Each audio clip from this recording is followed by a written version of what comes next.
Welcome to the Electric Scooters Now June 2021 update. This month, Sydney City to create 10.3 kilometres of new cycleways. But will these scooters be given access to them? Right on time, Brisbane City has released its eMobility strategy, a 3-year roadmap for integrating rideables into its urban transport network. Not surprisingly, Queensland e-scooter sales continue to soar, while yet another council plans to trial hire scooters. Neuron launches its new third-party insurance for all hire riders, a first in Australia. Is crowdfunding a new scooter a good idea? Seems it wasn't for the 482 backers of the Raine 1 project. On the positive side, there is new pricing on the Akai ES500 that we reviewed last month, and it looks sharp. And we talked to Gryg at Electric Kicks about the upcoming release of the Apollo Phantom Beast scooter. What makes this the most anticipated scooter launch in 2021? All this and more, so jump on, lean forward, and let's scoot!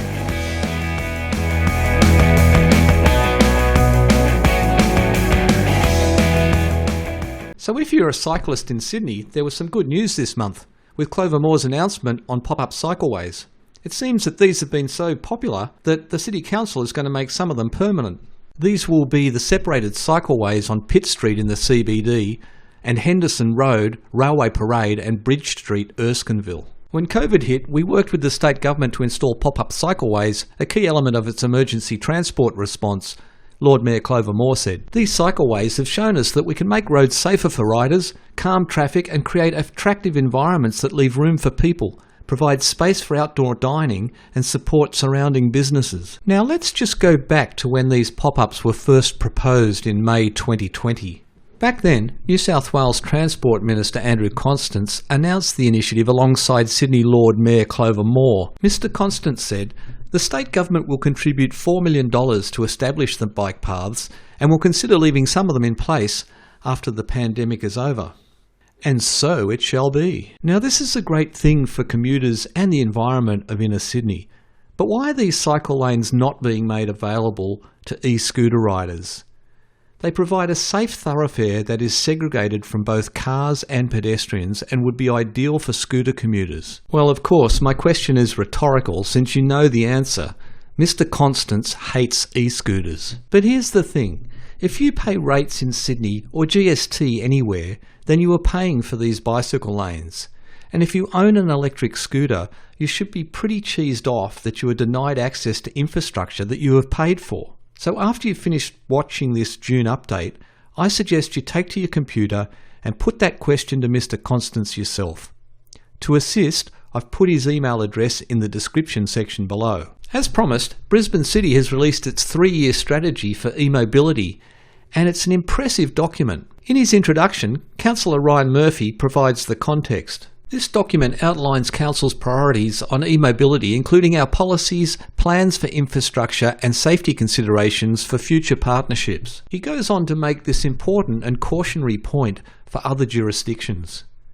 We could have said no to this technology like other cities have done, but this would leave our residents and visitors worse off, with fewer options and less choice when it comes to getting around Brisbane. Our vision is for a connected city where transport enhances livability, supports business and investment, takes advantage of new technology and keeps riders and pedestrians safe. Note the focus on safety. The document identifies 5 key principles, and guess what? Safety is at the top of the list. Safety, keeping users and the public safe. The risk of incidents and crashes is minimised and the community has confidence in the safety of eMobility devices, the users and of others. Another important focus is on infrastructure. This is vitally important as in my view you can't achieve reasonable levels of safety for riders and pedestrians without providing some level of segregation. The introduction begins with this interesting statistic. Since the arrival of electric scooters in Brisbane in November 2018, more than 4 million rides have been taken by 1.4 million riders. Clearly e-scooters are a very popular way to get around Brisbane. Instead of excluding them, Brisbane Council has wisely included private electric scooter owners in the strategy. Council sees both public shared schemes and privately owned devices as part of an overall eMobility ecosystem. On page 8, we find a list of the devices that are affected. Interestingly, the council has minted a new verb to describe the riding of any of these devices. It's now called e-wheeling. Cool, huh? Further on, the document lists 5 key benefits of this e-wheeling strategy. Amongst them are sustainability and economic benefits. Sustainability reduces road congestion and pollution by replacing car trips with fuel-efficient transport options that use green energy for charging and improve air quality. E-mobility devices can be used in conjunction with other modes, such as public transport, walking or riding, to provide a viable alternative to private car trips. Economic. In addition to local job creation, increased passing traffic close to businesses either by foot, bicycle or e-mobility device encourages people to shop local. Health and well-being benefits are achieved by providing equitable access to e-mobility devices as an alternative active transport option. There is a large section on improving safety, and the following points are noteworthy. Advocate for and participate in a statewide safety program for e-mobility. Require sharing scheme operators to carry third-party insurance as part of their operating agreement, and encourage owners of e-mobility devices to also carry third-party insurance. One of the more interesting items is found on page 20. As you may know, there is currently a ban on e-scooters using bicycle lanes, but it appears that the council may be reconsidering that position. The CityLink Cycleway has been specifically designed in conjunction with the Department of Transport and Main Roads to allow its use by e-mobility devices. Council is monitoring the effectiveness of the trial cycleway, including its safe use by e-mobility devices and the extent to which it incentivises e-mobility riders to use the cycleway rather than adjacent footpaths. The document finishes with next steps, timeframes and accountabilities. It is a very comprehensive document and well worth a read, especially if you're lucky enough to live in Brisbane. Personally, I'd give it a 9 out of 10 for its ambition and scope. The only obvious thing missing is any funding commitments. However, there is a little clue to where the money might come from on page 24. Cost recovery of fees paid by operators in relation to council's outlay in supporting infrastructure. It'll be interesting to see how far that takes them and at what point they start targeting private owners with some cost recovery. Still, Electric Scooters now applauds the Brisbane City Council for laying the first serious foundation for a modern e-mobility transport system. Interest in electric scooters is surging all over Queensland. Anthony Van Dyne, the owner of Cairns Electric Bikes, told the ABC that he is now selling 2 electric scooters for every bike he sells. Interestingly, Cairns Regional Council voted against a trial of shared electric scooters in 2019, so it looks like people are prepared to buy even if they can't hire a scoot. Good news for Rocky residents though. Taking the lead from Townsville, who implemented a share hire scheme last September, Rockhampton Council has now put out an EOI for a suitable hire operator. And lastly, Yarrabah Aboriginal Shire Council is aiming to become the first Indigenous local council to roll out a network of electronic transport including electric buses, rideshare vehicles, e-bikes and scooters. Well done, you mob. Rideshare company Neuron recently announced that they will be providing automatic third-party insurance to anyone who avails their hire service. Upon the launch, Neuron CEO Zachary Wong said, "Although there are very few e-scooter incidents involving third parties, we want to give our riders and the community as a whole added peace of mind and security." This is great news as it fills what has until now been a gaping hole in the area of rider liability. Whilst personal injury can be covered by other policies, there has been no insurer willing to take the risk of a third-party claim arising from a scooter accident. I spoke recently to the company behind the Neuron policy, Agile Underwriting, and they advise that this is a difficult area for any insurer since there is not a lot of accident data from which to evaluate the risk. And like all human beings, underwriters have a fear of the unknown. The good news is, more data is being gathered every day by hire companies, councils and health services. So over time this will improve. I also asked whether they had any plans to offer third-party insurance to private owners of e-scooters and other PMDs. The short answer is, watch this space. However, a conservative estimate on time frame would be 2 years away.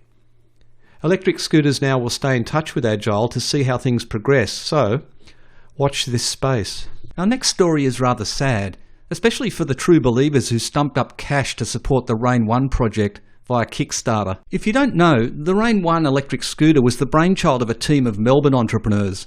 Their mission was to create the first Australian-designed electric scooter using crowdfunding. The scooter was to be revolutionary in its design, with features including carbon fibre frame, built-in GPS and integrated locking system. The project generated great interest and raised over $400,000 from nearly 500 backers on Kickstarter. Unfortunately for the team, increased materials and shipping costs, probably the result of COVID-19, have sunk the whole project.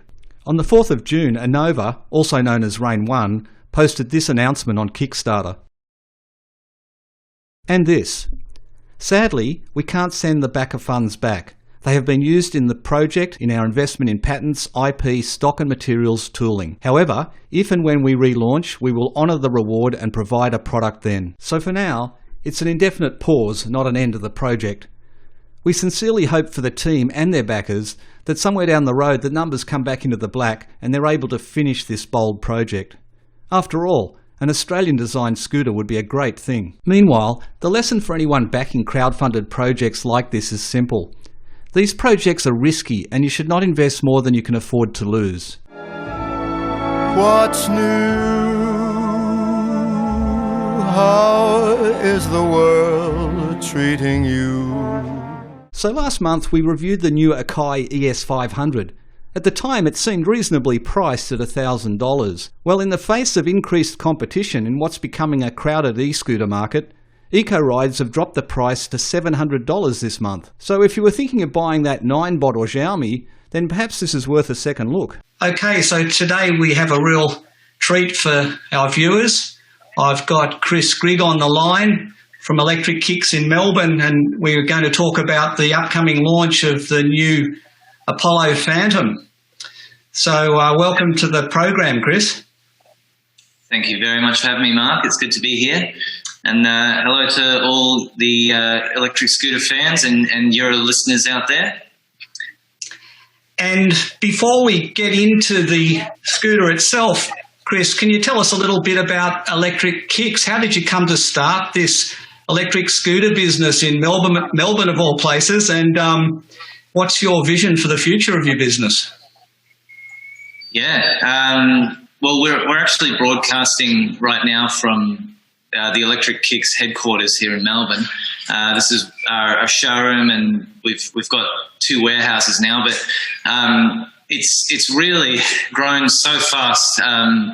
It actually all started from overseas when my wife and I were traveling through Europe in Paris, and we saw all these scooters lying across the pavement outside of cafes, outside of restaurants, bars, and we ended up going up to a local and saying, well, what's the deal with all these scooters just around town? And so it turns out it was one of the early rideshare scooters. It was Lime scooters that we saw over there, and they had just been released. But we jumped on and we had the best time, and like this is the coolest thing. We can now go everywhere around Paris, clip and fold our scooter when we're ready to jump in and have a glass of wine and everything else, and we could just see the whole city. And I'm like, this is so cool. So didn't have any business connotation about it. Was just love at first sight, as I put it. And so I got back to Melbourne and literally had not even unpacked my clothes and anything else. I'm like, firstly, I've got to get one of these scooters here. So jumped on eBay, paid a fortune for it. It was one of the early Segway models.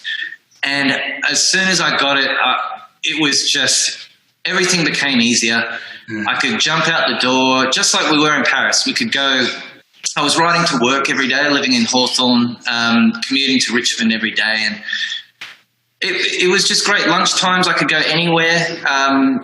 We were just mobile. I'd even take it into the shops in Woolworths and Coles, and I'd do my shopping with it, get a few looks here and there about like, oh, look, that guy's onto something. And the business connotation came about. So pretty much every time I rode it, which was every day, I would stop at traffic lights. I would be in the elevator going up to the office. I would, wherever I was, I would get asked, where did you get that scooter? That's amazing. Where can I get one? And I said, well, after about the 100th time, not even exaggerating. So this was a couple of years ago now, when they're not as common. But yeah, after about the 100th time, I thought I've got to do something here. There's something in this, and being in digital marketing, I got my first scooter, sold it within 3 hours. Wow. Thought, okay, this is cool. Just from one scooter, I remember doing my first order of 10 scooters to get in. I didn't have a website, didn't have anything. And I remember going, wow, this is huge here. 10 scooters, this is my biggest order. So I was a bit nervous hitting that payment key to the supplier. But 10 arrived, and then we sold them. Well, yeah, sold them very quickly. And then 10 turned into 20 to 30 to 60 to 100 to, I mean, we're now actually one of the biggest online scooter companies in Australia, which is very humbling, considering it really did start in my lounge room, and has now, we're here today in our second warehouse here in Melbourne. We've just opened in Perth, and we've got a showroom here, testing centre, full servicing, repairs. We've now gone from one brand to about 10 of the best brands in Australia. So, it really did start from a love of scooters and evolve to where it is today. And it's really not slowing down. Yeah, I think that's how some of the best businesses start. They just grow organically out of an idea, and just fills a niche that people are looking for. 100%. And I'll never forget the day where we got to the stage where we had about 70 scooters in my lounge room, and they were piled up. And there's a photo on our website in our About Us section with my dog there, just sitting amongst boxes of scooters. And it just got to the stage where, it was either an early divorce or I had to expand beyond beyond the lounge room. So, my wife and I decided, we've got to. We've managed to find a great partner, and we've got that's where we sort of started to really scale is out of our lounge room and into the first warehouse. Wow, fantastic story. Thank you, and it's just it's incredible where it's come and where the industry has come. There's the technology now. We've just grown with some of the best brands and continue to evolve. And I think what has got us here today and continues to help us grow is our dedication to customer service. Mm-hmm. There's there's other scooter players out there, and there's competition. People have started to really catch on, but the thing which separates us is besides our great products is a dedication to customer service. And I'll never forget that, from day one, that's what we decided to focus on and differentiate with. And our reviews and our product reviews and our Google reviews really attribute to that. And I just, as well, it's continue to fuel. We're continually fueled today by our customers. I mean, they send us some incredible photos, stories. I mean, they're out with their families, their kids. They're getting to work easier. Some people are losing their licenses, and we're actually able to help them get mobile again and get to work. We have with the NDIS, we work with the NDIS as well to help those who are injured or on a program to actually get mobile, and that's an incredible feeling, seeing the photos and the videos and all the feedback. So that's also what drives us here today. Fantastic. So the Apollo Phantom, why is this scooter the most anticipated electric scooter of 2021? We are so excited about this scooter. If those of you have seen our video, we have gotten some great feedback from that as well. So thank you. See you guys. We just had a few test rides in here. It's okay. Those who have seen the video, look, it was really hard for us to contain our excitement. That was completely off script when we launched our unboxing video. We were lucky to have one of the early versions of the Phantom delivered to us from Apollo. It's in short, I mean, the Phantom is one of the most unique scooters of this year. Apollo basically built it from the ground up. A lot of other scooters on the market there are kind of pieced together from different components of other scooters and made in the one factory. But Apollo have listened to feedback from the community. They're thousands of customers, tens of thousands of customers they've had over the years, and they've created a scooter that's that is just taking into account all that. And they've ironed out a lot of the kinks from other scooters that they've seen on the market, and obviously the power and the performance is second to none. I mean, without going into too much detail of the nitty gritty, what I really love. The LCD is massive hexagonal LCD. It was completely proprietary. I often get frustrated by certain scooters when we're brought demos or test rides to list on our website. This tiny LCD, I mean, you're up there on the scooter, you're squinting at the speed or the distance that you travel, or trying to change gears, and it's annoying, it's frustrating, or sometimes there's issues with that. But this beautiful big display, and that's based on feedback and also their personal engineering team as well as developed that. So I love the LCD. It's a game changer. The lighting, 1,000 watts lighting. I mean, a lot of feedback we get on people who are calling in. They might have bought a scooter, like an early stage scooter, and one of the complaints we get is about the lack of lighting. And this is just it's bright. It could light up a whole city street.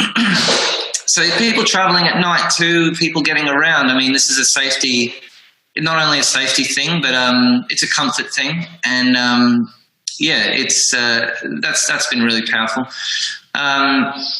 Performance-wise, you've got great suspension and quad suspension. Again, another game changer there. 1,200 watt dual motors. One of my favourite things when people come for test rides is seeing people jump on a dual motor scooter for the first time. And when they click it into that sports mode or that they engage that dual motor, it's like you've engaged ludicrous mode on a Tesla. It's so cool. Their faces light up and they go, wow, this is amazing. But also, I mean, not only is it for thrill seekers, but for general commuters, I mean, it's on the heavier side of scooters, being 34 kilograms, but I still found it portable. I still found you could clip and pick up the scooter by the stem, put it in the back of the car, take it with you. So it does have the commuting element, portability, but also the power is just out of this world. Things like the deck have been beautifully crafted. It's comfortable. Even little details like having indicators on the Phantom. I mean, there's not many scooters in the market that actually have had the foresight to build that in, and that's obviously from feedback from the community and from their customers. The lighting's great, the acceleration, the torque. It really is a game changer. Oh, one of the other things as well, which certain other scooter brands in the market, certain other maybe some old scooters have. We often get complaints about stem wobble, or people asking about, well, what's the stem like? Is it sturdy? Is it locked in? And so they've again taken this feedback into account, and they've got a triple pin grenade lock system, which basically clamps it into place. You don't have to worry about that stem wobble or getting the jitters when you're going at top speed. And these scooters go fast. The Phantom. It's you can change the speed to suit your comfort level. You can go slow, medium, fast. It's completely up to you what speed you do. But those who are more on the thrill seeker, this does deliver. You'll hit 64 kilometres an hour. Obviously, you've got to look at your local laws and things like that to accommodate that. But you can hit that top speed of 64 k per hour on the 52 volt. The 60 volt Phantom. you'll be able to hit even more speed than that. So it's got something for everyone, this scooter. Yeah, wow. I'm sitting here listening to this, and I've got a 10X at the moment, and I'm thinking this has just fixed all the problems that I've got with the 10X, right? I'm kind of sold already, right? So look, here at Electric Scooter. Look, one thing on that, like the 10X it's not a bad scooter. It's a great commuter. It's got some power. That's pretty good. But again, like the beauty of Apollo and working with a company like Apollo is they're continually innovating. They're listening to the feedback. They've got an engineering team. They invest so heavily in their development that when they bring out a new scooter like the Phantom, it's really taken on that feedback, and you just know that. I mean, they're riders themselves. They're not just sort of pushing papers and selling scooters. They're fly by night. They're riders, and they know what they like, and they know what the community wants in a scooter. And that's certainly they've absolutely delivered on this. That's fantastic. Now, we're kind of a bit focused on safety here at electric scooters now, because I think that's an area that still needs a lot of work when it comes to electric scooters. What would be a feature on the Phantom that makes it a safe scooter, do you think? Well, even as we mentioned, lighting is great, and all the indicators and things like that. Like that's some of the core features as well. I mean, the pin lock system. I mean, that's a huge thing, especially if you're going to go a bit faster. But even down to the tires, the tires are a little bit thicker than what we've seen on the market. It's like wider, and we'll get some close-ups in a sec. But I found the 10-inch tires, the thicker tires, are going to give you a lot more comfortable ride. And when you're comfortable, and no matter what speed you're going, if it feels great and you're comfortable, you feel safe, and you're actually going to be safer rather than anxious, stressing out. I found it's a very smooth ride.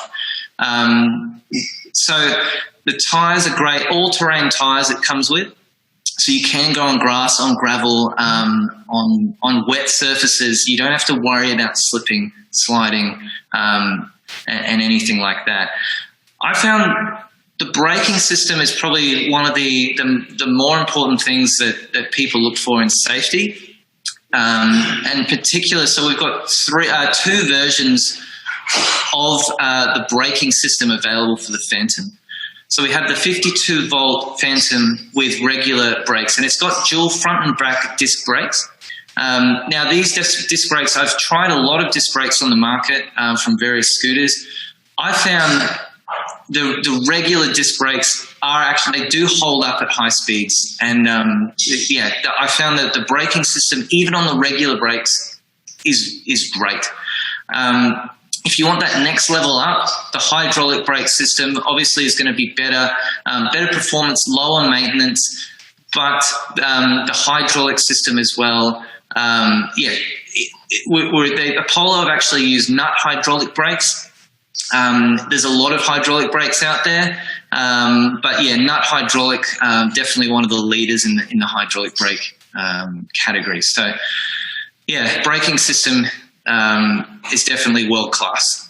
Yeah, it just speaks to the quality of the build, because I've got the hydraulic brakes on my Zero. They're those Zoom brakes, but the nut brakes are just another class above that. I find myself wishing I actually had nut brakes on it. 100%. The Apollo could have gone cheaper brakes. They could have gone, because they are more expensive to produce. Yeah. But they've gone ahead and done that, obviously with that in mind, exactly as you said. Like they did want quality, and I think they've made a few really key decisions which have been good there. Rather than the short-term gain, they've gone the long-term approach with this scooter. Now, Chris, you said earlier yourself that you're now selling all of the premium brands, and I can see that on the website. What would you say that sets Apollo apart as what I'd call a tier one manufacturer? Besides the performance and all the other aspects of the scooters, we've got the customer care, the warranty, the quality of the parts and the components. Apollo, and obviously the innovation and things like that. But I think what people need to look for in a scooter is not just the specs, not just the how it feels, but also behind the scenes. Is the company going to honour warranty? Is the company going to have great customer service? What's the company's reputation? We get calls every day from people who have bought scooters elsewhere. A range of brands, they ask, can you repair this scooter? Can you help with servicing? I tried to talk to my previous company. They wouldn't listen to me. Yeah. Too many times we hear that. And I mean, that's one of the core things I'd look for, not only in a scooter, but the company behind the scooter. So Apollo we've known for a little bit now. We're very close with the founders of Apollo. We talk almost pretty much every day, every second day, definitely every week we're on the phone. So Apollo and us were very aligned on how we approach our businesses. So Apollo have even their warranty. So on Apollo scooters, it's a 12 months plus 12 months warranty. So 12 months on manufacturer defects, which are very rare in the Apollo range, plus another 12 months of an Apollo Care program. So cost price parts, cost price servicing, whatever you need to get back on the road. It's not going to put you out of pocket. Which again, like we see so many people come in. They bought one from Amazon, they bought one, a cheap one, a no brand, or this and that. And it's like, or even some of the big name brands, you'd be surprised at how often customers are kind of turned away, even though they've bought directly from that company or that brand. So that's definitely what sets Apollo apart is not only the quality, not only the performance, the range. I mean, they've got something for everyone. We've got the new Apollo Air launching next month, it's going to change the commuter scooter market. It's a beautiful commuter scooter. We've got the Apollo Light, the Apollo City, the Apollo Explore, all the way up the Apollo Ghost, the Apollo. So there is something for every commuter with Apollo, and often even with their commuter range. So some of even the bigger known brands. Look, no scooter's perfect on the market. Apollo comes pretty close, and there's certain other brands, even like Segway comes pretty close in some of their areas, but even some of the bigger brands like that, there might be lack of suspension, or there might be lack of this, or this and that. But I found with the Apollo range and working closely with Apollo, they've covered pretty much everything to make it a beautiful commute, and that's why we get so much good feedback about Apollo. We get rave reviews about the scooters in Australia, and even internationally. If you look at the Apollo reviews on all the websites, there's a clear winner. When coming up against an Apollo, you'll see a clear winner, and that is the Apollo scooters do dominate in the online review space as well. So we really like the relationship. I've got to say I'm very excited. I'm getting more excited the more we talk about it. So when are we going to see the first Phantom shipping in Australia? Well, so we are getting the first Phantom shipment lands in early July. So the people are pre-ordering. There's still a few available. We've got certain amounts of range in so there's three categories: the 52-volt regular brake version, and that lands in early July. The hydraulic brake version, so the 52-volt hydraulic brake, and the 60-volt hydraulic brake version of the Phantoms are in late July, early August. So we did have a slight delay on hydraulic brakes. There's actually a worldwide shortage of hydraulic brakes at the moment. Oh, right. But Apollo, we are working with Apollo through that. So yeah, July is going to be a big month for us for Phantoms, and of course we are getting all the pre-orders.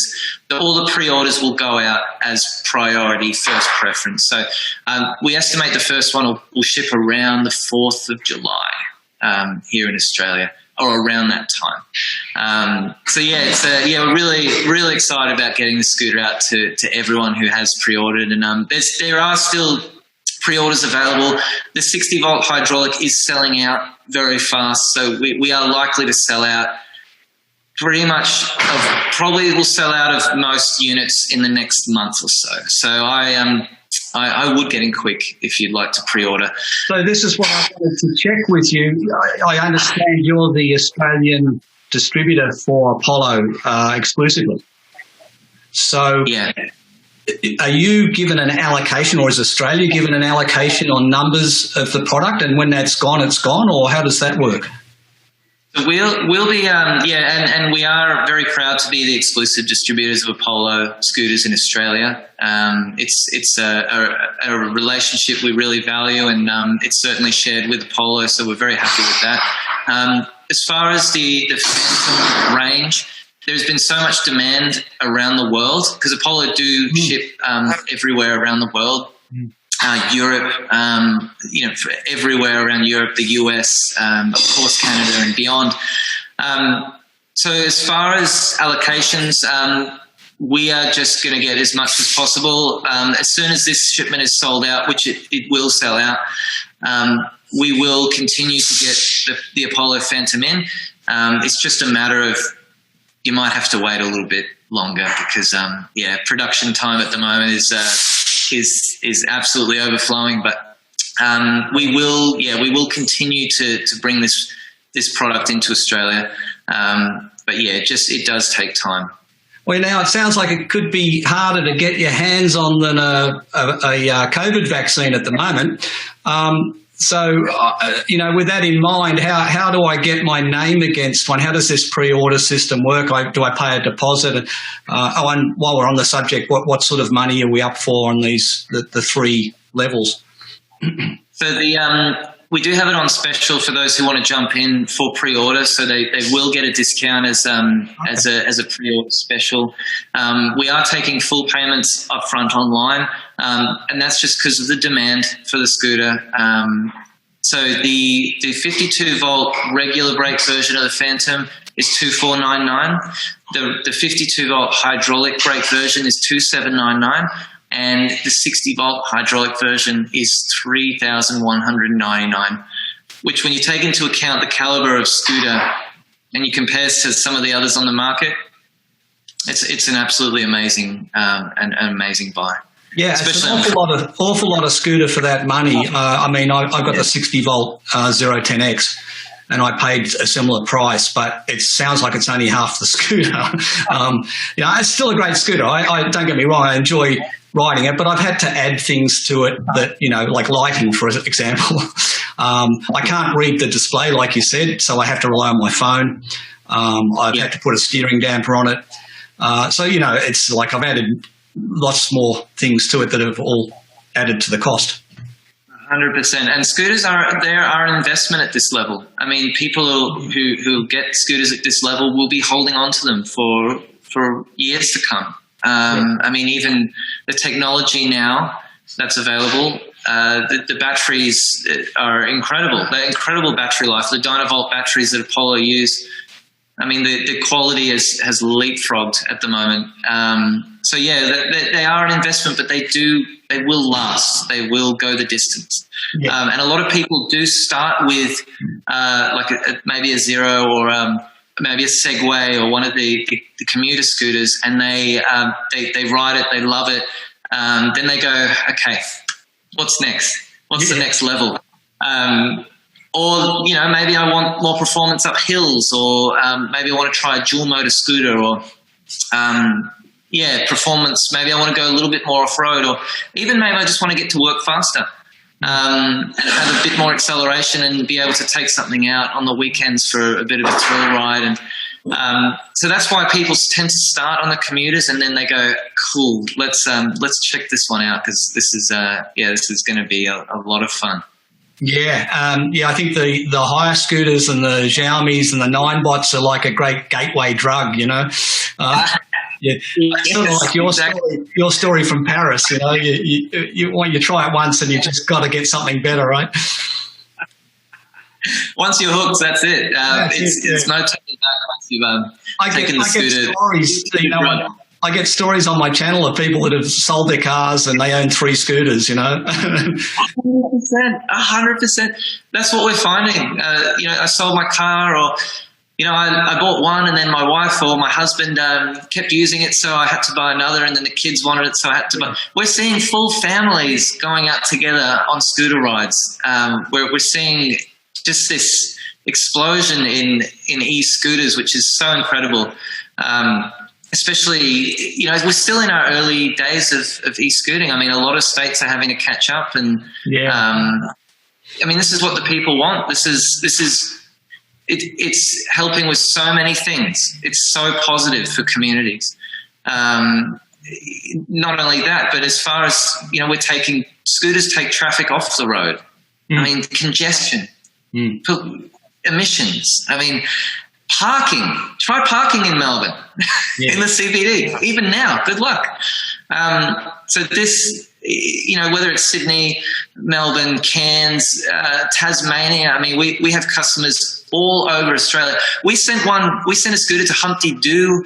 Literally, I had to look that up just to make sure I'm getting that name right. Like out in the outback. I mean, everyone everywhere. They're falling in love, and we're so happy to be at the forefront of this game in Australia, and continuing to I mean, that's for us. It's just about continuing to deliver a great customer experience, great brands, great products, standing behind what we sell, and we'll continue to do that as we grow. Yeah, no, that's great to hear. Look, we could spend another hour talking about the delays in legislation getting up to speed with reality across the states, and I've covered that topic many times on the channel. But you know, I think that this is an unstoppable tsunami. People realise the benefits of scooting, especially when you're in congested cities, and that's not going to go anywhere in a hurry, except upwards. No. Completely agree. That's really great, Chris, and very appreciative. I don't know if you're able to give us a wider view of the scooter that you're sitting on there, because it'd be nice to see it. Yeah. Is that possible? I can certainly do that. It's actually it's not an uncomfortable seat at all. I've been sitting here for the last little while quite comfortably, and you know, that says a lot as well. So I'll move off the scooter now. We'll just kneel it down. Yep. So I might get a few close-ups. And so we're coming from. Now this is an alloy frame, but I think it's different to the other scooters because I think it's forged or something, not cast. Yeah. And it looks really solid. I love that display. Oh, show me that display. Oh, it's the lights. Yeah. And I mean, this is there's no moving this. No. They really have fixed that problem with stems, haven't they? Yeah. It's super sturdy. Like it's the ride when people jump on, and we're still doing test rides here in our showroom in Melbourne, in Vermont, which people, if they want to jump on, they can book a test ride of the Phantom through our website, electrickicks.com.au. And they can come and test the Phantom. We have had, I mean, because we've had orders from all over Australia for the Phantom. So it just goes to show as well, people, they are jumping in and pre-ordering even without riding. And I think that says a lot about what Apollo put forward. And certainly from our perspective, what we've put forward in our website as well. But yeah, when people they ride, they instantly go, I need this, which is very cool. Yeah, I've got to have one. There's no, oh, maybe I should try some other models. It's like, no, this is the one for me. Yeah. I gather a lot of your business is online. So is there a shipping charge included in these, or how does that work?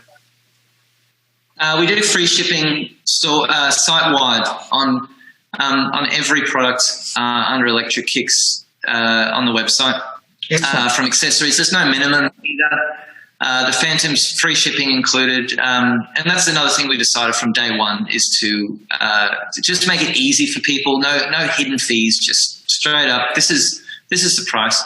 And we do have options like Afterpay and ZipPay and Hum as well. If people want to do a payment plan and things like that, that's all possible as well. And what about warranty? Because you said you do your servicing there, you've got a workshop. If someone's not in Melbourne, how do you handle the warranty side of things? So we have repair specialists in most of the major cities at the moment that work directly with us. So even if someone's in Perth, we have a repair specialist over there, Nick. He's fantastic. Sydney, Brisbane, Gold Coast. We do have repair specialists around, but also there are a number of options as well. Just say if we don't have, or you're out at another area or another city, that's totally fine. I mean, we can send you, if on the rare occasion that hopefully you don't crash it, but it does happen, we can send you out spare parts. The Phantom in particular, again, another amazing part of the Phantom is it's built with repairs in mind. So too many scooters, I mean, there's certainly some of the earlier scooters on the market, repairing, oh man, it can take a long time and be a bit fiddly, but the Phantom has been designed to make it easier for repairs and easier for servicing. So we can send you out spare parts, that's no problem at all. And Apollo does have that 12 plus 12 month care program, which does make it a bit it basically minimises any risk for you that you're going to be left in the dark. And the final way to do it is if it is a warranty claim and it is a manufacturer fault, which again is very rare, we can ship it back to our repair centre here. We will actually ship it back from your door. We will cover that cost and we will repair and then have it sent back to you. So that's the third tier. On the very rare occasion, that is absolutely an option for people. Well, that sounds more than reasonable, Chris. I don't think anyone could complain about that, especially comparing that to, someone who ordered a scooter from AliExpress or something and they've got no support in Australia, right? Look, and AliExpress and even like your marketplaces, Amazon and things like that, there's just no support. Look, and even at some of the bigger scooter, the department stores around Australia, we get calls every day going, I bought my scooter here, they have no idea, they can't help me, I don't know what to do, can you please help? And 9 times out of 10, hopefully we'll be able to help that person. But yeah, we have invested in our servicing and our spare parts. That's a big thing for when you're buying that scooter anywhere. And we've got a full-time repair specialist. We've got a junior repair specialist on staff. Joe, who you would have seen in the Electric Kicks video, he's fantastic. He knows the inside and out of scooters from a technical point and from a first-hand rider point as well. So he is very immersed in the community. And he's head of our servicing department. And we're very, very lucky to have him on board because, I mean, that's, again, you could buy a scooter from anywhere, but are you going to be looked after long term? Well, that's also something to really take into account.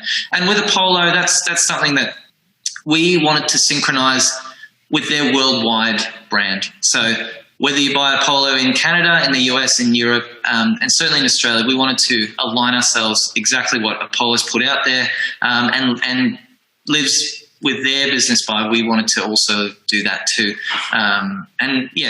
We've got so many happy customers who have bought an Apollo so far, and so many happy customers who will get their Phantoms very soon. And yeah, you said it's the 60-volt version, I think, is shipping late July. That just happens to be my birthday. So I might have to make sure that my wife is watching this video. Hopefully, drop it in to. Look, it's been great to talk to you, Chris, and I really appreciate you taking the time out of your busy day. I'm sure the viewers of our channel will be very interested in what you've had to tell us about today. And thanks for coming on the channel. And I wish you and the team there at Electric Kicks a very successful new financial year. Thanks so much, Mark. It's been an absolute pleasure to be here, and we really love what you're doing for the community, for scooting and e-scooting in Australia.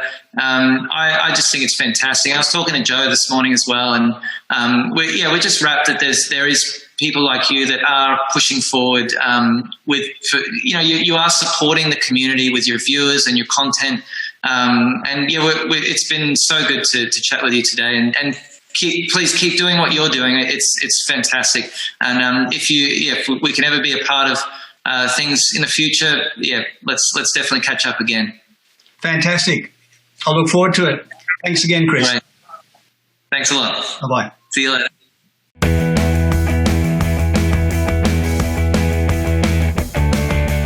Now, if you've watched our Road to Legalisation video, you'll know that the Australian road rules are currently being revised to recognise personal mobility devices.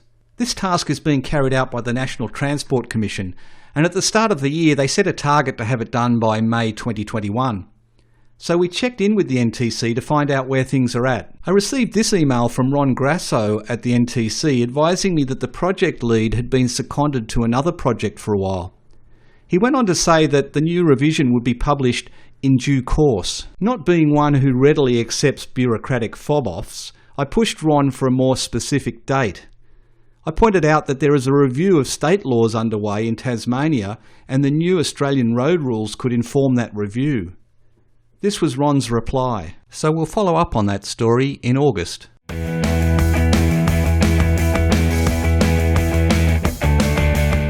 We had a bunch of positive comments on our May update, including this from Sam in Melbourne. Thanks for all your research. First experienced riding some higher ones in Brisbane over Christmas. Changed my whole perspective on transport. I've kept putting off a car because I was planning to move to the inner city. I was a little hesitant to purchase one here in Melbourne, but so glad I did. So much fun. Yep, those hire scooters are certainly a gateway drug. Apparently 40% of people that hire finish up buying their own scooter. Shane B says, I'm eagerly awaiting the arrival of my pre-ordered Apollo Phantom 60V come July, so extremely excited for the comparison before selling my 10X. Well, Shane, hopefully my chat with Chris Gryg has made you even more eager. Not too many more sleeps now. And Max from the ACT said this, I'm luckier as I live in the ACT. We can currently ride what we like with a speed limit of 25 kilometres an hour. I now have 3 scooters and have ditched my cars totally. Well, Max, this is for you, you lucky bugger.